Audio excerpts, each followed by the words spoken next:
Être enseignant, comme Herman a dit, c'est une vocation.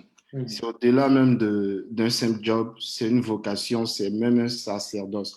Parce que ce qui se passe aujourd'hui en Côte d'Ivoire, c'est que on devient enseignant par défaut. Ça, c'est quelque chose qui est très grave pour le futur de notre jeunesse, de notre éducation.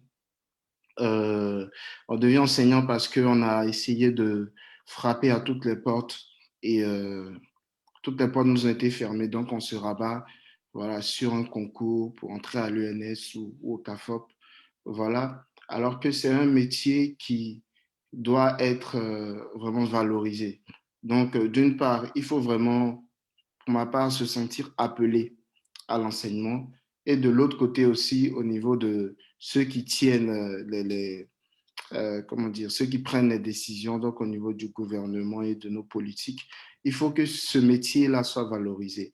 Et puis, j'ai remarqué aussi que de partout le monde, c'est un peu ça. En fait, les enseignants vivent une crise alors que ce sont les enseignants qui, en majeure partie, font de nous ce que nous sommes.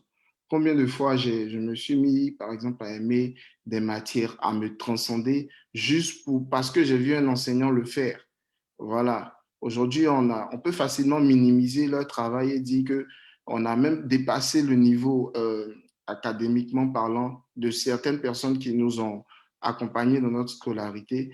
Mais toujours est-il que quand ces personnes se sont rendues disponibles pour nous, nous ne connaissons rien et nous avions tout à gagner.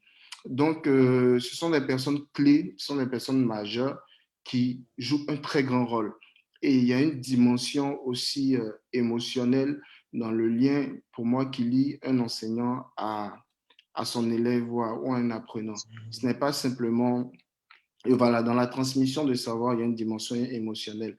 Un enseignant, c'est quelqu'un qui doit être capable de déceler, comment dire, de comprendre même l'état d'esprit des apprenants, d'utiliser les bonnes images, les bonnes manières pour savoir comment faire passer une information. Ce n'est pas quelqu'un qui est simplement qualifié ou bien quelqu'un qui a simplement la connaissance. La pédagogie, c'est vraiment un art et il faut vraiment que nos institutions puissent valoriser ce métier et puissent renforcer la formation des enseignants. C'est très important. Il faut qu'ils soient enseignés, comme notre frère enseignant l'a dit, à tous les niveaux, d'un point de vue psycho, euh, émotionnel, même la gestion des relations humaines, tout ça. Parce que combien de personnes sont impactées par leurs enseignants? De simples paroles qu'un prof peut donner à un élève peut simplement détruire sa vie ou lui ouvrir plusieurs portes. Voilà. Pour ceux qui sont forts, ils vont essayer de se révolter face à certaines insultes ou à certaines paroles qu'ils reçoivent, essayer de sortir le meilleur d'eux-mêmes, mais ce n'est pas donné à tout le monde.